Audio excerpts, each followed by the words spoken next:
తెలంగాణలోనే పెద్ద municipality Mandamarri municipality.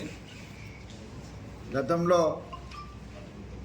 ఎన్నికల నోటిఫికేషన్ వచ్చి ఎన్నికలు జరిగే సమయంలో స్టే వచ్చి దీన్ని ఎటుగాకుండా ఆగమ గోచరంగా ఉన్న పరిస్థితుల్లో 20 సంవత్సరాల నుండి ఈ మందమరి మున్సిపాలిటీకి ఎన్నికలు జరగాలని వివిధ రూపాల్లో పోరాట కార్యక్రమాలు జరుగుతూ ఉన్నాయి.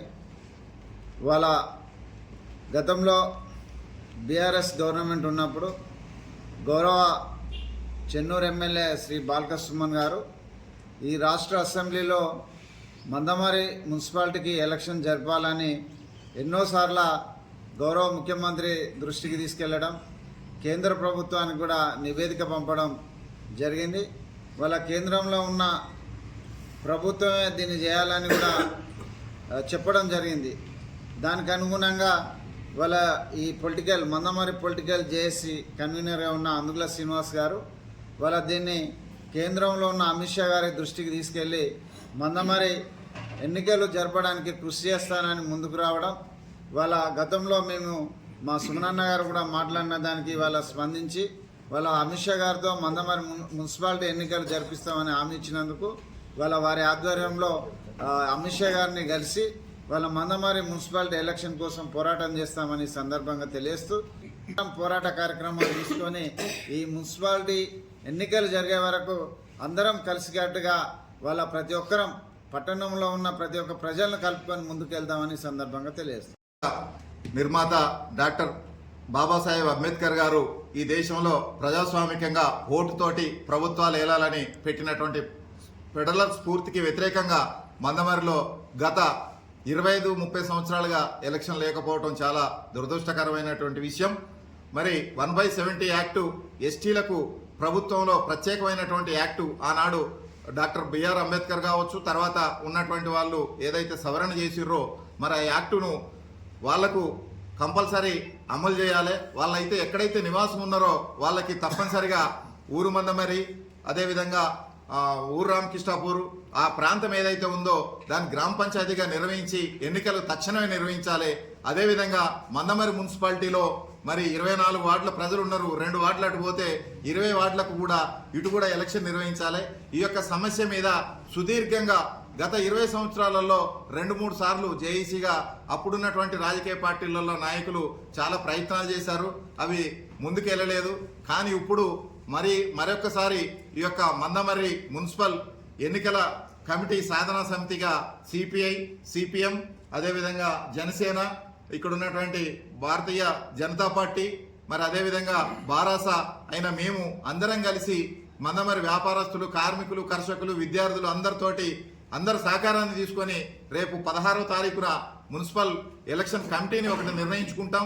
అదేవిధంగా మున్సిపల్ కమిషనర్ గారికి వినతిపత్రం, కలెక్టర్ గారికి వినతిపత్రం, అదేవిధంగా కేంద్ర ప్రభుత్వాన్ని అమిత్ షా గారిని కూడా కలవడానికి ప్రణాళిక రూపొందించుకొని ఈ ఎలక్షన్ అయ్యేదాకా పనిచేస్తామని సందర్భంగా తెలియజేస్తూ రాబో మీటింగుల్లో అందరినీ కూడా కలుపుకొని పోయే ప్రయత్నం చేస్తామని, అదేవిధంగా అందరి సహాయక సహకారాలతోటి ఈ యొక్క ఎలక్షన్ అయ్యే వరకు సుదీర్ఘ పోరాటాలు ఏ అయితే పిలుపునిస్తారో అందుగుల సీర్ గారి ఆధ్వర్యంలో మరి ఇక్కడ ఉన్నటువంటి నాయకులు 4 పార్టీలు, ప్రధాన పార్టీలు ఏవైతే ఉన్నాయో ఈ పార్టీల ఆధ్వర్యంలో ముందుకెళ్తామని తెలియజేస్తూ గత ప్రభుత్వం మరి తెలంగాణ రాష్ట్ర ప్రభుత్వం మరి అసెంబ్లీలో తీర్మానం చేసి కేంద్రానికి పంపింది మందమరి మున్సిపాలిటీ విషయమని ఒకసారి గుర్తు చేస్తూ ఈ యొక్క అవకాశం ఇచ్చిన మీ అందరికీ కూడా ధన్యవాదాలు తెలియజేస్తూ పాలక వర్గం లేక అభివృద్ధికి నోచుకోకపోవడం అనేది అందరికీ తెలిసిన విషయమే.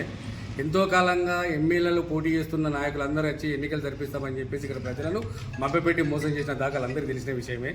కానీ ఈరోజు మందమరి పట్టణ అభివృద్ధి కొరకై వివిధ పార్టీలు ఏవైతే బీఆర్ఎస్ పార్టీ కానీ, జనసేన పార్టీ కానీ, బీజేపీ పార్టీ కానీ మిగతా పార్టీలు అందరినీ కలుపుకొని ఈరోజు మండల పట్టణ అభివృద్ధి కొరకై మున్సిపల్ ఎన్నికలు జరిగే విధంగా మేము పోరాటం చేయడం కోసం కేంద్ర ప్రభుత్వానికి రాష్ట్ర ప్రభుత్వం విధి విధానాలకు తెలిసే విధంగా మేము కలిసికట్టుగా ఈరోజు ముందుకెళ్తున్నాం. ఇప్పటి వరకు ఏ నాయకుడు వచ్చినా కూడా సుప్రీంకోర్టు గైడ్లైన్స్ అని చెప్పి ఈ ప్రజలను మభ్యపెడుతున్నారు. సుప్రీంకోర్టు గైడ్లైన్స్ ఏమున్నాయనేది ఇప్పుడు ప్రజెంట్ స్థానికంగా ఉన్న ఎమ్మెల్యే ప్రజలకు వివరణ ఇవ్వాలని చెప్పేసి మేము ప్రధానంగా డిమాండ్ చేస్తున్నాం. ఏదన్నా ఉంటే తప్పించుకోవడం కొరకు ప్రతి ఎమ్మెల్యే ఏం చెప్తున్నారు, సుప్రీంకోర్టు గైడ్లైన్స్ ఏమున్నది, ఆ గైడ్ లైన్స్ అయితే వివరణ ఇంతవరకు ఎవరు ఇవ్వలే. ఆ గైడ్ లైన్స్ మేము ప్రధానంగా డిమాండ్ చేస్తున్నాం, మాకు చెప్పలేదు విన్నవించాలి.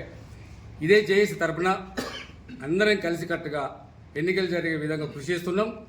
రేపు సోమవారం రోజు మందమరి పట్టణ కమిషనర్ గారికి ఒక వినతి పత్రం, మళ్ళీ కలెక్టర్ గారికి ఒక వినతి పత్రం సమర్పించి రాష్ట్ర ప్రభుత్వం కేంద్ర ప్రభుత్వాలకు కూడా ఎన్నికల విధి విధానాలను వివరణ కోసం ఢిల్లీ వరకైనా పోవడానికి మేము జేఏసీ తరఫున అందరం కలిసి ముందుకెళ్తాం.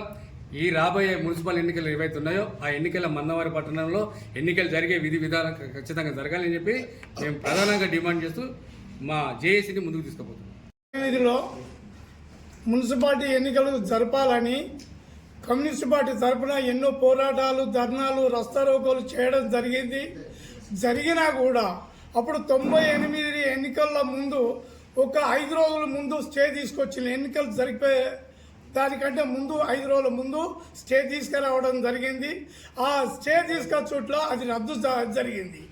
ఇప్పుడు మేము కూడా మళ్ళా పోరాటంలో మా అందరితోటి పాల్గొని అన్ని ధర్నాలలో కానీ దేంట్లో కానీ మున్సిపాలిటీ మెమోరాండాలు ఇవ్వడంలో కూడా మేము అందరం కమ్యూనిస్ట్ పార్టీగా మేము కూడా వాళ్ళతోటి సహకరిస్తూ వాళ్ళతోటి మేము కూడా ఎక్కడికంటే అక్కడికి రావడానికి సిద్ధంగా ఉన్నాము, పని చేస్తాము.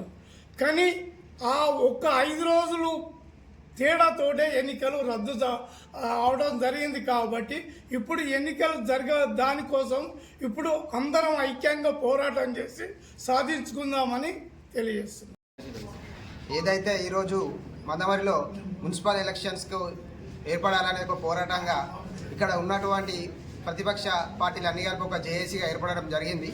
అందులో భాగంగా జనసేన తరఫున కూడా మేము కూడా మా పార్టీ తరఫున మా పార్టీ కూడా ఈ యొక్క జేఏసీకి సహకారాలు అందిస్తూ మేము కూడా ఈ యొక్క పోరాటంలో ఉంటామని జనసేన పార్టీ తరఫున తెలియజేస్తున్నాం. అలాగే మన మందమరి పట్టణం అభివృద్ధి చెందాలంటే మున్సిపల్ ఎన్నికలు జరగాలి. కాబట్టి ఈ యొక్క పోరాటానికి మా వంతుగా మా పార్టీ తరఫున మేము కూడా సహాయం చేస్తామని తెలియజేస్తున్నాం.